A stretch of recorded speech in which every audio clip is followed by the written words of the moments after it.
Okay, hi and welcome everybody. We are back for another Catharsis Healing Talk. And today we are going to talk about why Kay called the Catharsis teachings the biggest yummy goodie store. Plus, her teachers, Domano and Chea Hetaka, also called the teachings that they are teachings that the modern people of the Western world have dangerously lost. So we want to touch on that as well.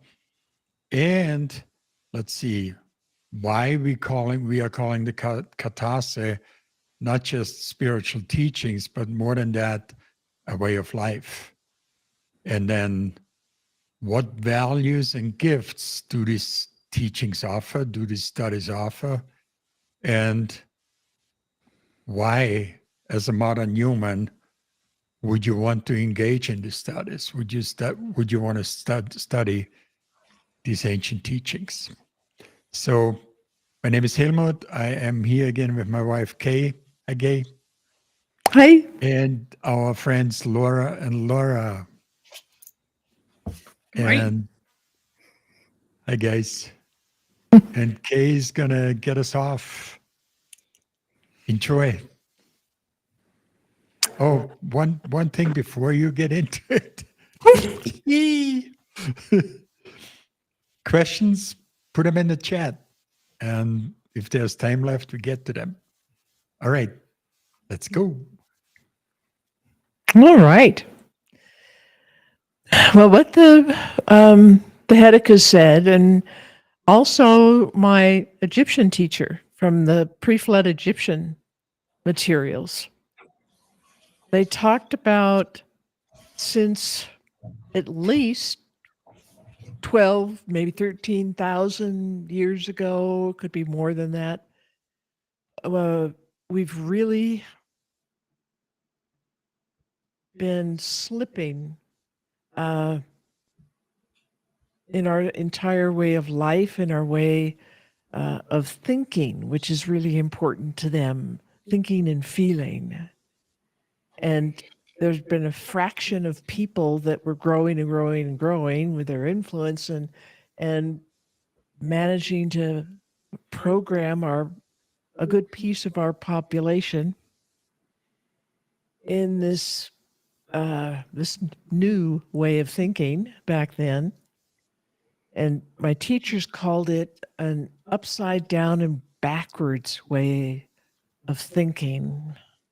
And it's just gotten worse with every decade, with every century since then. And literally now it is completely upside down, excuse me, and backwards. It is corrupt. It is broken.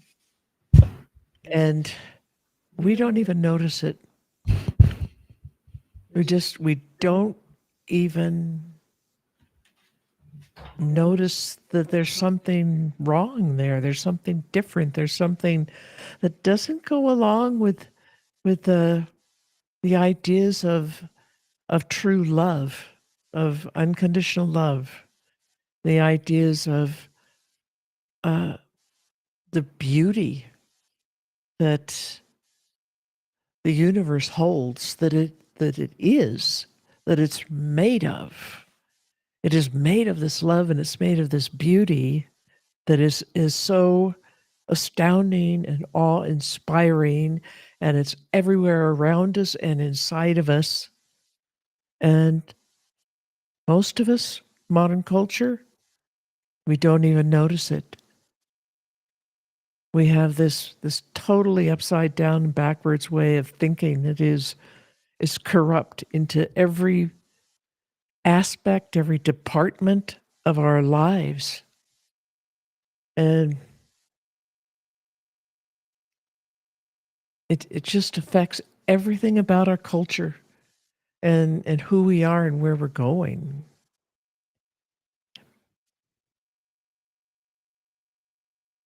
So I want to know what you three think of that.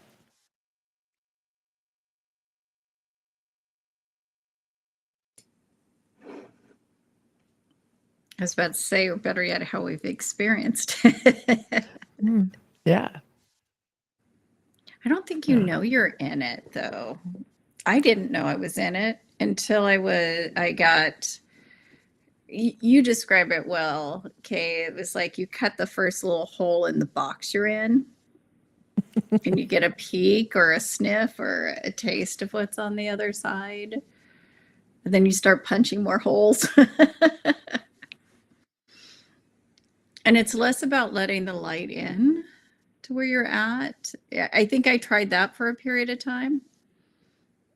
Let me just stay in the box and let some of that light in through those holes of the backwards turning wheel. But it's just like, you don't really know what's on the other side, in this backwards turning wheel. So you don't know what you've lost. But I have to say, I've talked to many people about it. There's a call to more,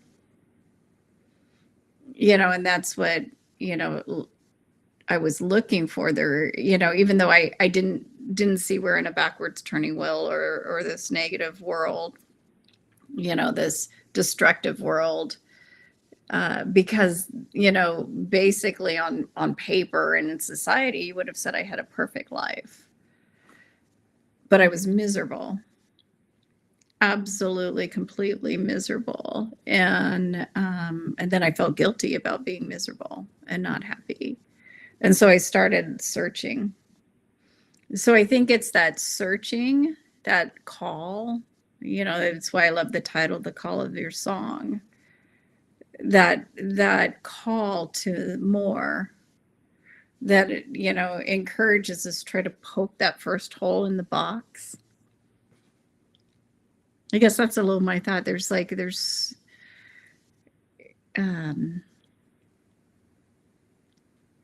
why I love what we're doing, is putting out examples of a different way of being. Laura, I'm not sure if I answered your original question, Kay. Yeah, you did. Oh, you're muted, Laura. I muted because I never know what's going to happen here. That's kind of exciting, though.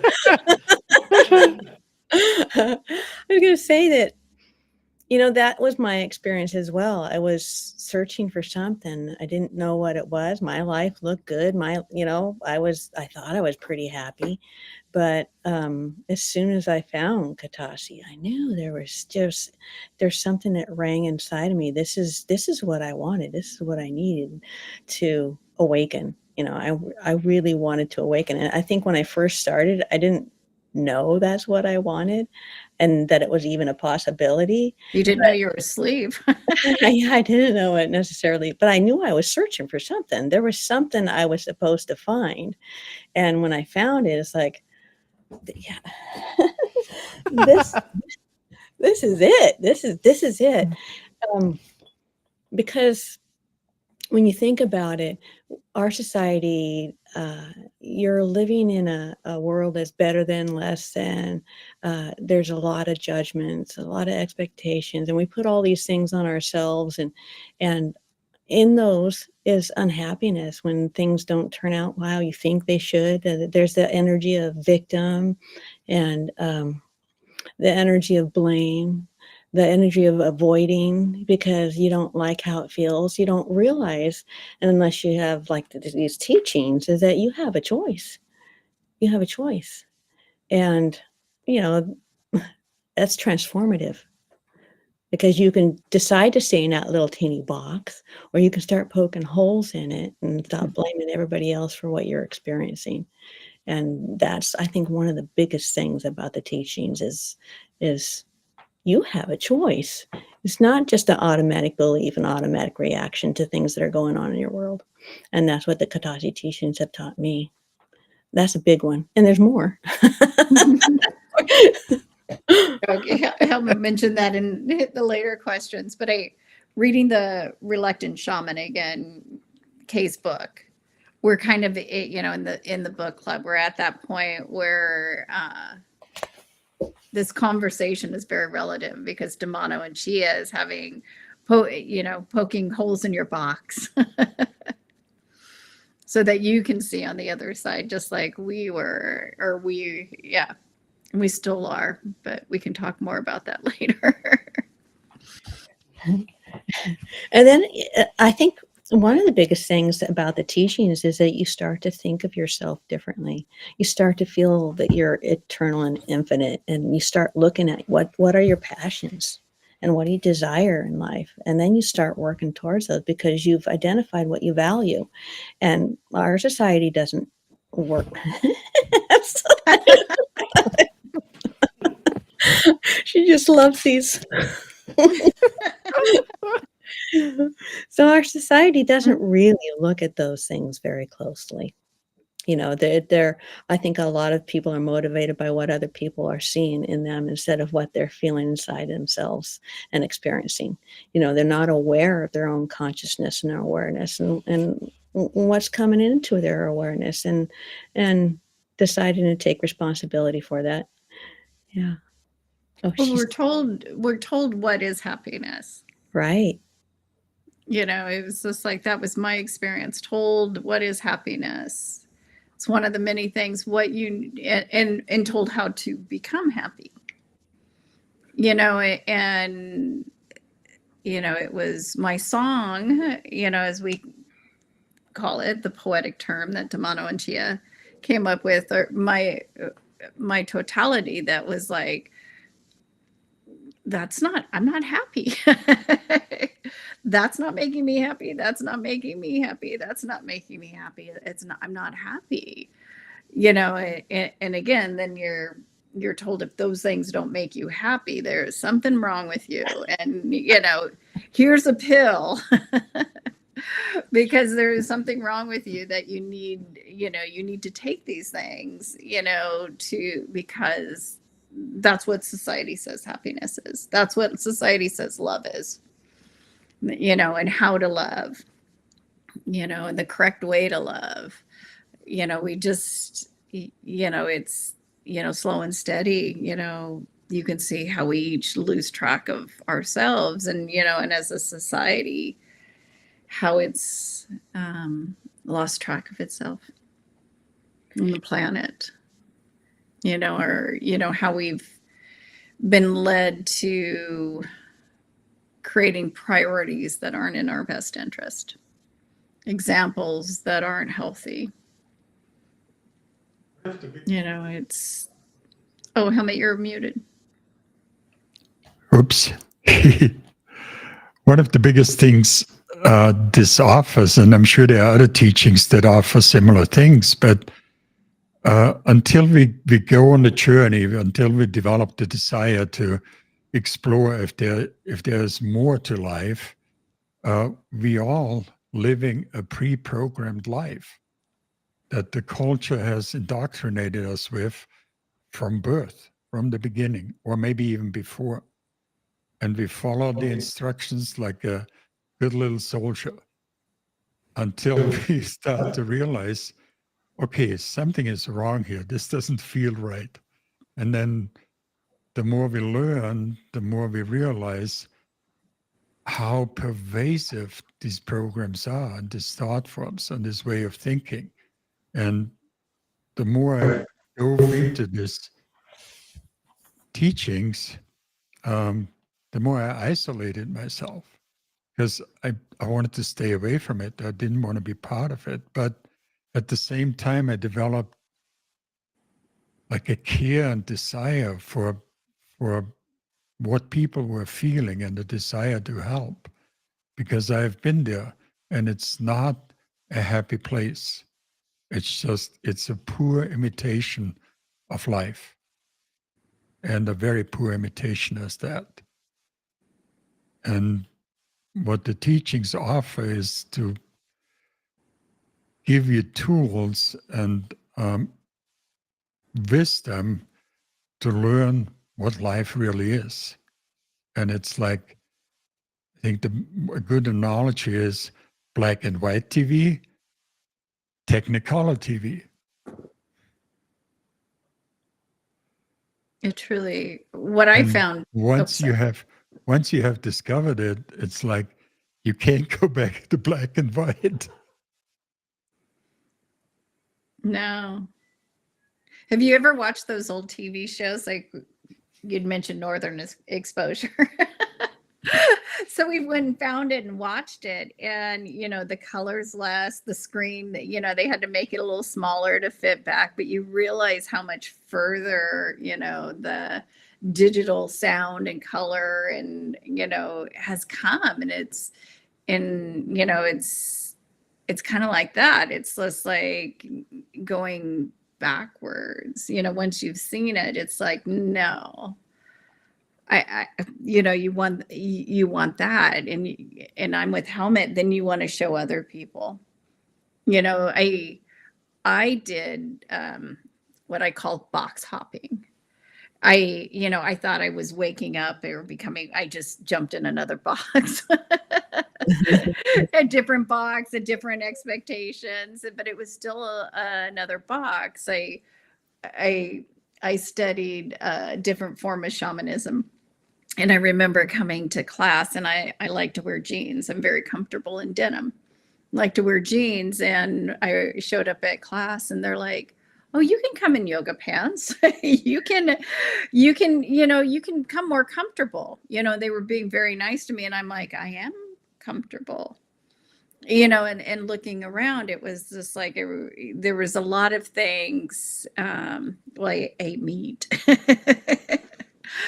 And they told me that I would eventually, I probably wouldn't want to do that anymore if I, anyways, long story short, there was all the influence already to change, but change into this box. It was still not about becoming who I am, what I am, and finding happiness. It was trying on somebody else's masks or another outfit and seeing if that outfit was me instead of just who I am and what I am. And that's what, when I came to Katasi, it was all about practices to learn who you are, what you like, what you are capable of, and their tools, to be more of yourself, and and learn that each individual one of us is incredible as ourselves. There's not this less than, greater than anything. We're all freaking amazing. We have so much potential, and the Domano and Chea taught Kay these tools, and Kay's been teaching us these tools that just keep opening. I mean, it's like I am my own Pandora's box, but there's nothing, the gunk that comes out, there's just amazing stuff at the bottom of each opening. I mean, just when I think after 10 years, she can't teach me anymore. It's like, oh, you didn't even, let's go back and do that one again and pick up on, all the nuances that you missed last time. And then I'll teach you this on top of it. I almost feel it. Oh, sorry. I almost feel it like when I look in him opening it up, I'm like, oh, wow, that's me. I'm so amazed all the time. Even when I feel my song, I know my song, I'm learning more and more of it. And I just love myself so much. And I'm like, oh, wow, that's so cool. I'm so That's awesome. exactly it.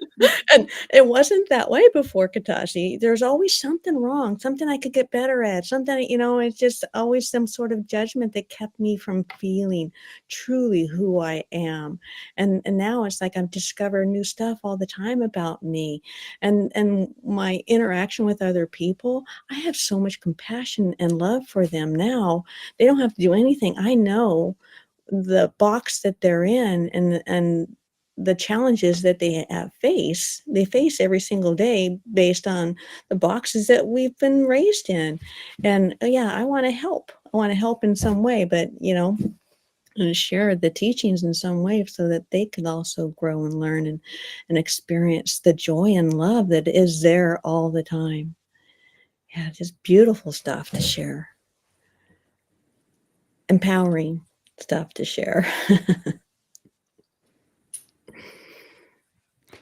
So, Kate, why did Domano and Chea say that these are teachings we have long since dangerously lost? Well, long since. It started off a long time ago. And we're talking at least a good 13,000 years ago. And a lot of things happened in that period.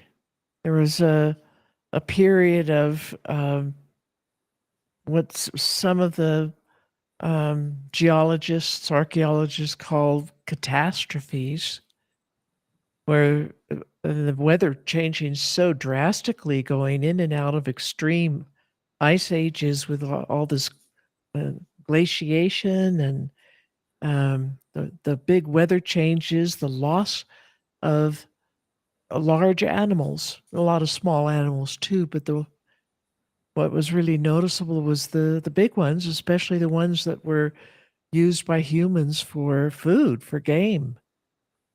And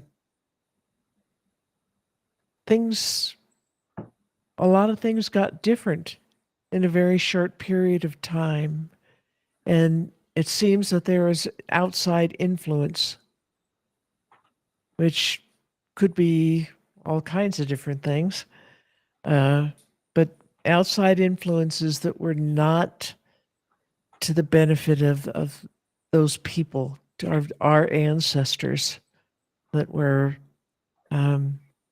living as hunters, not even gatherers, but hunters.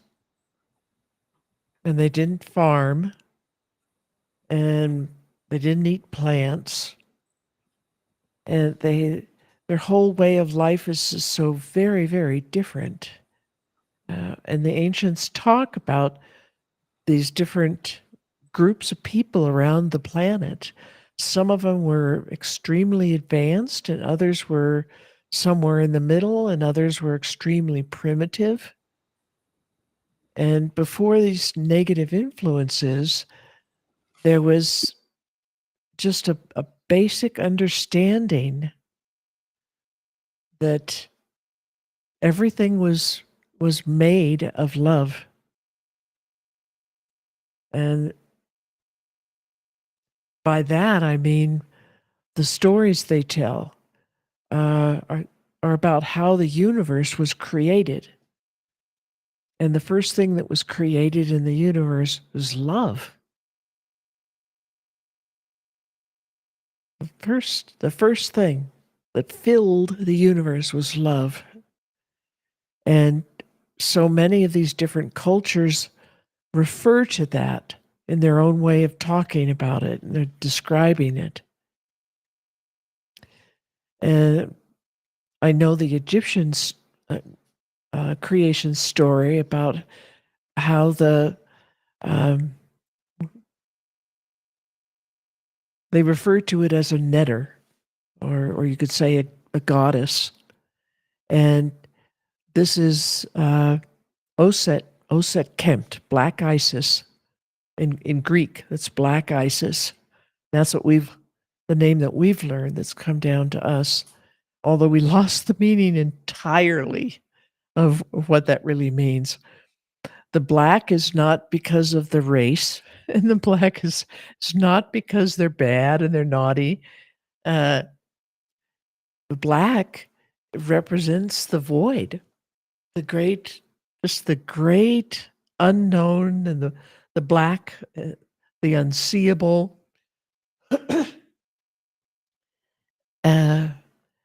And what was there before anything else was the black. And so Isis Osept is the consciousness and the energy, the aliveness, the personality, the desires, thoughts of the black, the blackness. So black was very sacred, very, very sacred. And the first thing that she birthed, making the universe, was love. And then everything else after that is one other netter. We would say deity, but that's not really an accurate translation. Netter means the powers that be, that the ultimate cosmic powers, powers of nature, not our human ideas of power. And so she creates, one at a time after the other, these different things that weave the world.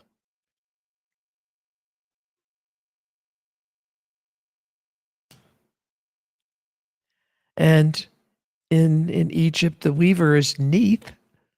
In a lot of Native American and indigenous cultures, the weaver is Spider Woman, with all her various kinds of names and figures that she has. But she's the one that weaves the world. She takes the love, she takes that material and weaves it into physical matter. She makes the physical universe. And so we everything in the universe, from this old concept, is made of love. Everything that we could feel, everything we can see, everything we can think about or hear or taste or whatever. It's all love. But it's not the kind of love that we've learned in the modern culture. Modern culture's love is contaminated, it's corrupt, it's upside down and backwards, and it's conditional. It is extremely conditional. And we've learned the idea that this is how everything is. This is good. This is proper. And this is what the institutionalized religions tell you. This is how they describe love. This is what they pass on. It's broken. It's not real love. Real love, it has no conditions whatsoever. No judgments, no expectations, no demands, no arrogance, no hierarchy of culture where things are better than or less than. It's pure, heartfelt, whole body felt love. And when we're able to make a big enough hole in that box, we can start to get some of that love coming in, and we can feel it. And you feel it coming often in modern people. They feel it coming from something like a tree. So it doesn't have a human face. They can't relate that way to a human yet. But they can, a tree or a little puppy or a kitten or other soft animal, baby animals, their own babies. They can start to feel some of that totally unconditional love. And the Greeks called that agape. Agape love. I have And- two more. I'm sorry, go ahead. Yeah, go ahead. I have two more questions for you to that. This is beautiful, by the way. Thank you for that. And the questions are, what is the dangerously lost part? And We lost the love. why did you call the teachings they brought the biggest yummy goody store?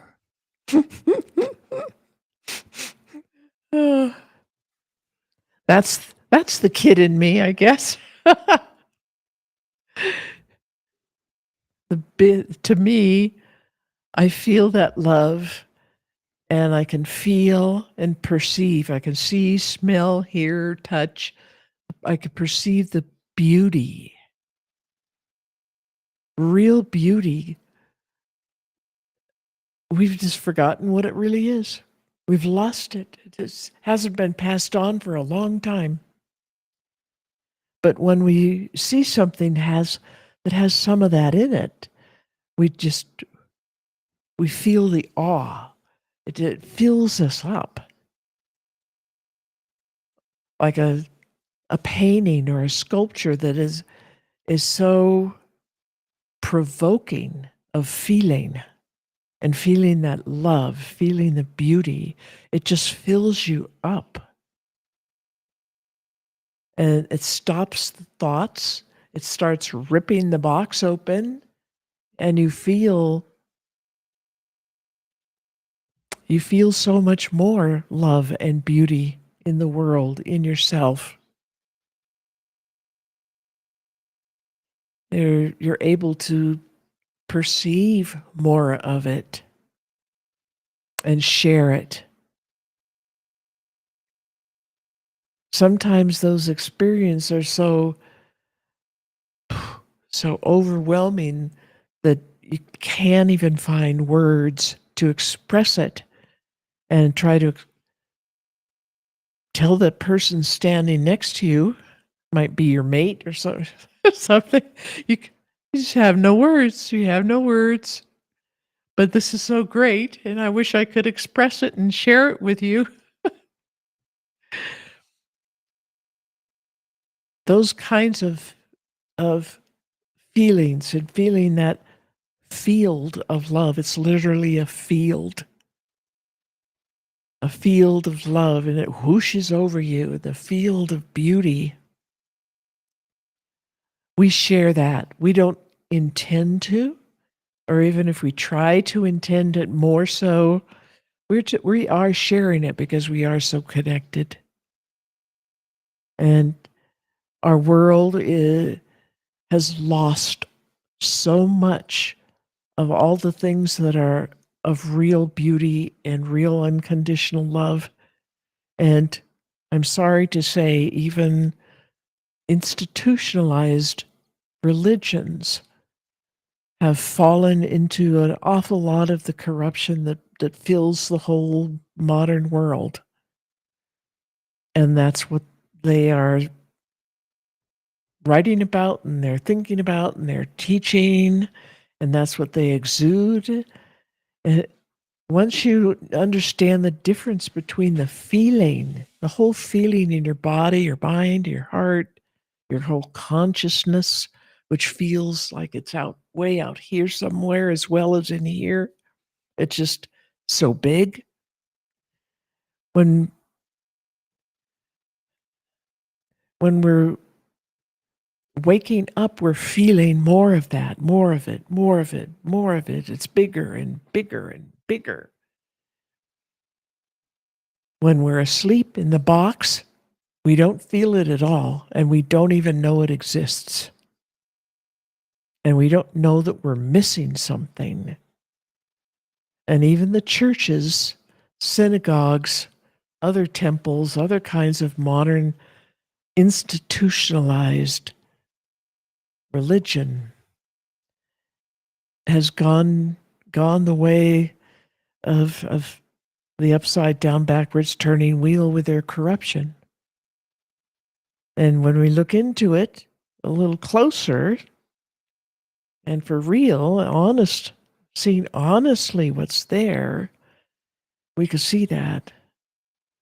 And so they've been losing the ancient teachings. They've been losing the real teachings and living of unconditional love and beauty and the connectedness that we have with everything.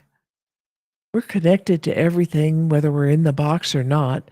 But when we're in the box, we can't feel it, and we don't know it's there, and we feel isolated and separated, disastrously so, depressingly so.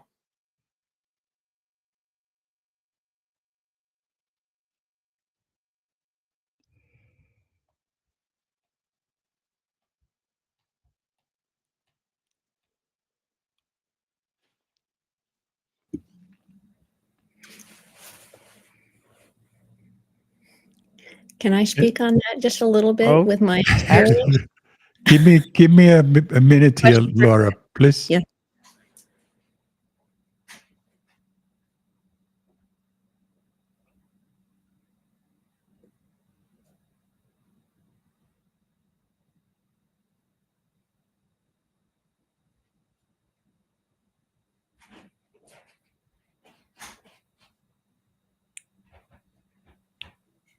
Okay, Laura. Yeah, I want to speak on that a little bit because since practicing and studying the Katasi, I have had those experiences, some of those experiences of that unconditional love. And it hit me when I wasn't ready for it, but it was so encompassing and it filled me so much. And it's like, I can't even begin to describe how it was bigger than any other love I'd ever experienced on this planet that I know of, especially in this lifetime. It was so big and so intense and so unconditional. And I can draw on that now. And I draw on it even when I see everybody else, because the teachings help you to see everybody else as infinite and eternal besides just yourself. And I can hold that space and that knowingness for everybody else until they catch up. Until they catch up. And I don't know exactly what, and maybe it was a combination of all the different practices that and teachings that you've given us. I don't know why all of a sudden I started to feel it, but I feel it almost every single night. If I wake up in the middle of the night just slightly, I feel for my song, and then I'm just flooded with love. Like, oh yeah, that's so great to fall back to sleep to. And I didn't know when I started these studies that was going to be a side effect, but it's so worth it. I just want to say it's so worth it. It's so yummy.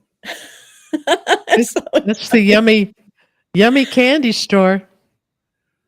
It is It's not so a yummy. it's not a side effect, it's the effect. Yeah. It's what's really there. Yeah. But I was with Laura. I didn't realize this is where we were going when I signed up. I signed up to get right with I call it the voices in my head. It was like I was miserable. I didn't come here to fall in love with myself. That's not why I came here. I came here because I felt like I needed to get a handle on this knowingness and I didn't want to be schizophrenic. This touching of spirit that I was having, was driving me a little bit nuts. And so after reading Kay's book, Reluctant Shaman, I was like, reluctant. Because society was over here telling me this is who I needed to be, to pay my mortgage and take care of my kids. And so that, I wasn't really sure what a shaman was either, but reluctant, I would go down that path. And I could relate to so much of the experience in the book, and that's what made me seek out. But I remember that busting open, of truly experiencing unconditional love. It was coming at me, constantly coming at me, and absorbing it. And it was delicious. And you think that's as good as it, like, wow, that was so great. And, so much better than it was before. And then all of a sudden, we started learning more about what we could do and who we could do with that unconditional love. And all of a sudden, I can still feel this rush of like, I loved myself. It was like all of a sudden my awareness of all that unconditional love that was coming at me and I was feeling it already like blew my mind. Like I had never had that experiment. But as soon as all of that love was in me, and then I realized so much of it was circling back because I was creating it for myself, to draw a picture. It was like this loop Like, instead of just coming from the trees and from the environment and the earth and all this other stuff, that you finally stepping out of the box can truly actually feel the accuracy and the experience of the Technicolor. When I was on this loop, this infinity loop of being in love with myself, because I just let down enough masks, enough judgment, enough guilt, all these things, it was shattering, and it was like, and then I find out the more you do this loop, all of these other abilities start showing up. Like Katie and Helmut just said, it's everything. And so, it was like, I remember telling my husband, I said, I love myself. He's like, well, that's good. You should. And I'm like, no, I love myself most. Like, I love myself more than I love you. I love myself the most of anything on this planet. And I'm like, he's like, my husband's so cool with everything that comes this way. Aliens will be in our guest room and Reg will be like, should I make pancakes? Kind of attitude. But I realized, I said, but you don't understand. And of course he didn't. And because it was an experience, and I'm like, I love you more because I love myself first. It was like my bar went here, but I understood love. And I realized prior to experiencing it for myself, to myself, I had no freaking clue what it was. I did not really know the signature of it, the taste of it. It was feeling it, but I could never reciprocate it until I reciprocated it for myself.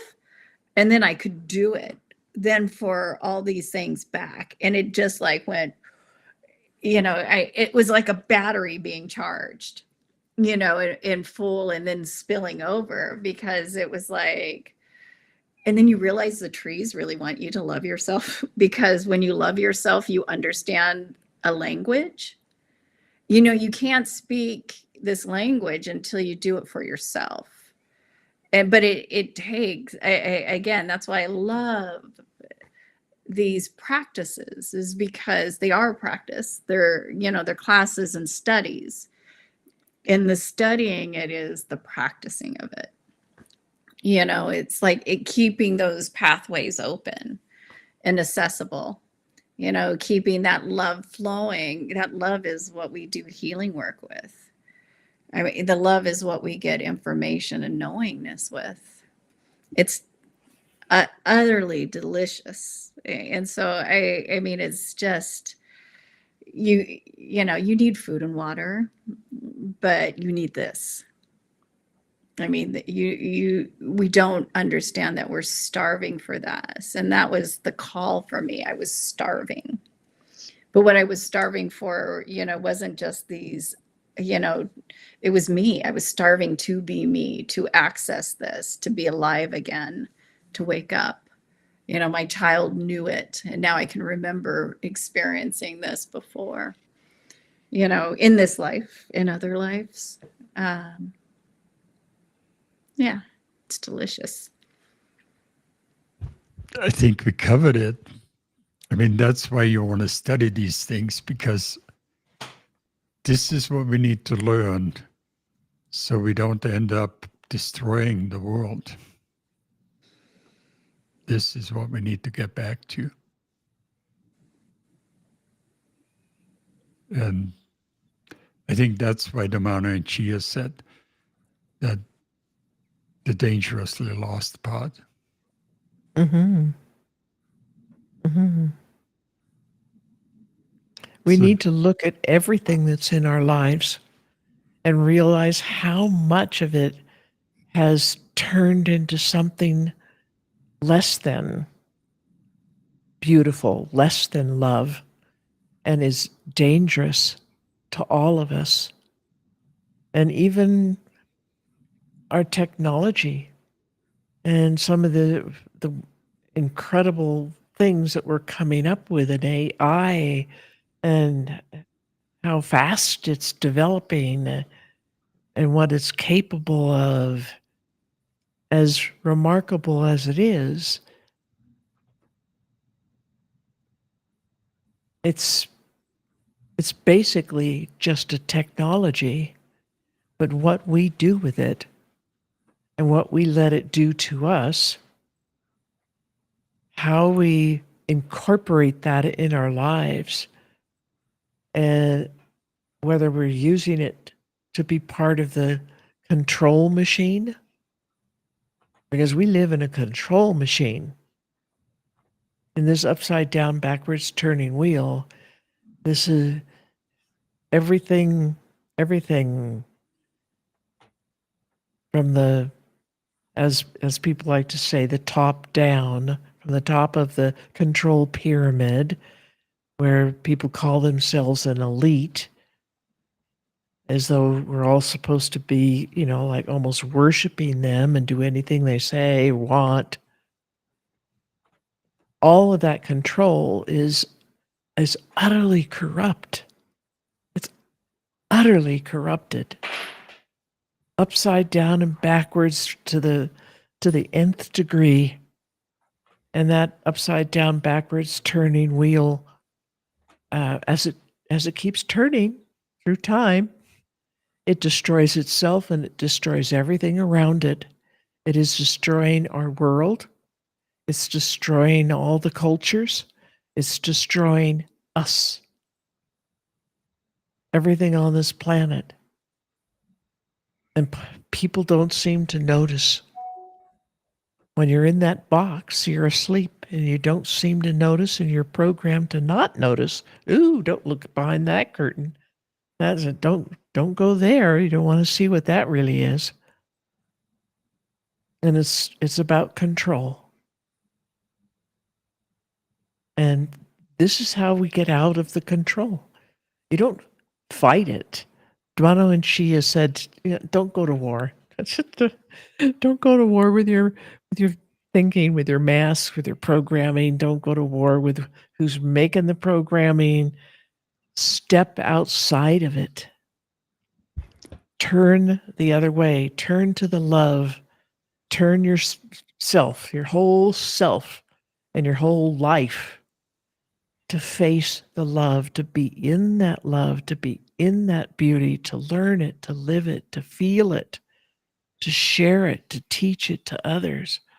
So that is the way we change the world. That is the only way we can change the world. And modern people have no idea how powerful they are as a human being. The incredible amount of power that we have. And as we collect together under a single purpose, we have even more power. And we can change the world to the yummy, nummy, gooey, best, tastiest thing the world has ever seen. And the best way of living that is just overflowing with real unconditional love, real beauty, and all the depths of what beauty is. Beauty isn't just something that somebody says, oh, that dress is beautiful, or oh, that painting is beautiful. That's a very, very tiny part. The aesthetics, the visual aesthetics, are a very tiny part of what real beauty is. And that's what the ancients wanted to carry this knowledge through the centuries to now, because we need it now.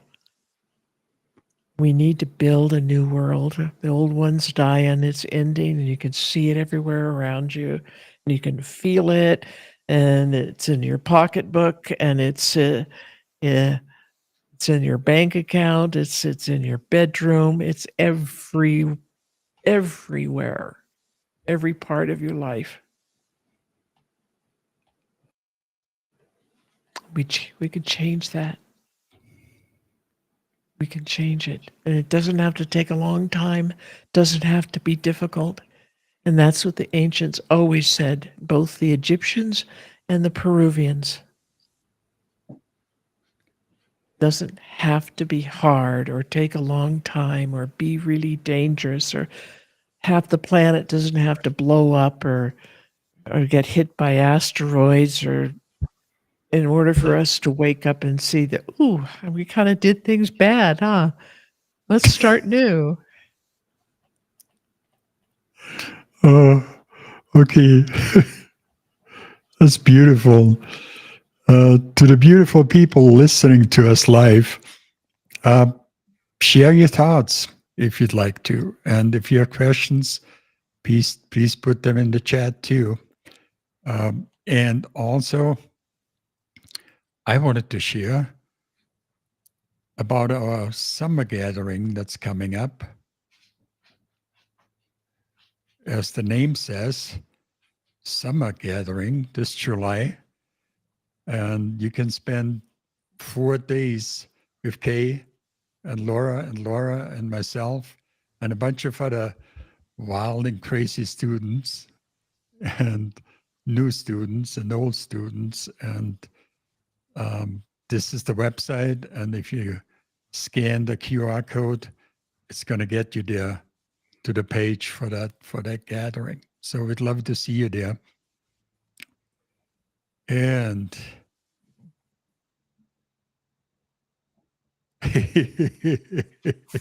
Meredith, motion granted.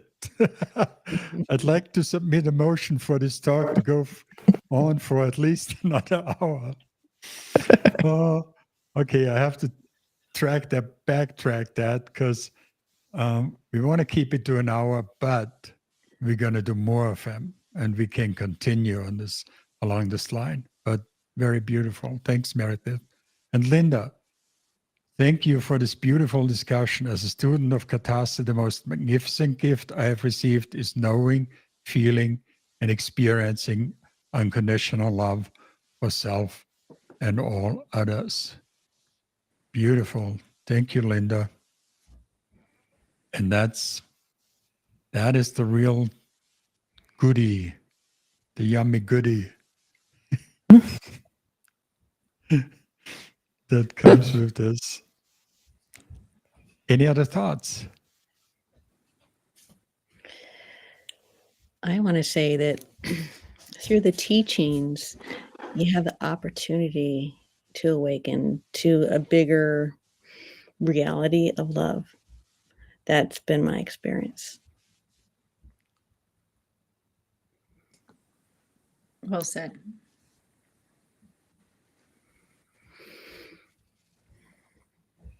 It opens up an entire reality of life, of the universe, of yourself. The inside of yourself becomes enormous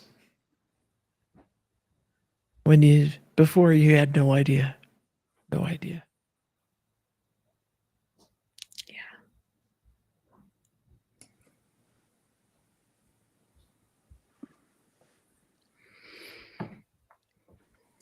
All right, we have a few more minutes to the hour.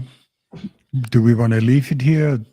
Anybody wants to add anything? Thank you guys for joining us live. That is so great to be interacting with you too and have you listening there live. Thank you so much.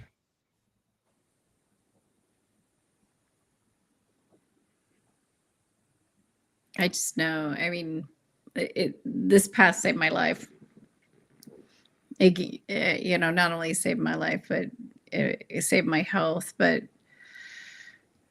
the happiness, realizing there's no glass ceiling on happiness. Just that understanding. And so I'm like Laura. It was just like the opportunity to make this pathway bigger and accessible to other people. Is definitely. Everybody has to walk it for themselves. We can't walk it for you. There's not a pill. But it's every step has just been incredible. Absolutely incredible. And, you know, it's, you can continue. That's what's so cool is the steps, you know, there, you don't like, oh, there I am. You know, when you've lived a millennia, you know, and had these, all of these lives and all of these experiences, you know, it's a big onion to peel, but it's just like every little chip, you just don't think it can get better as you're peeling away, but it just does. It absolutely does. And the opportunity to just show people how to get started. So find me. I'd be happy to point anybody in the right direction. It's truly a journey of self-exploration and remembering. We can all remember.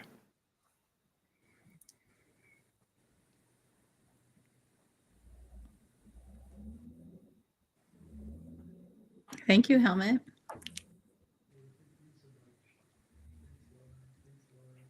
Hope your mic is off. Okay, let's try that again. Thank you, Laura. And Laura. Okay. It's beautiful. Thank you. Thank you all. And again, thanks everybody to everybody for joining us live.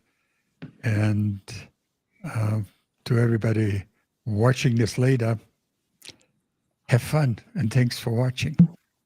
And we see you next week. Okay. Love you. Love you all. Bye-bye. Bye-bye. Big love.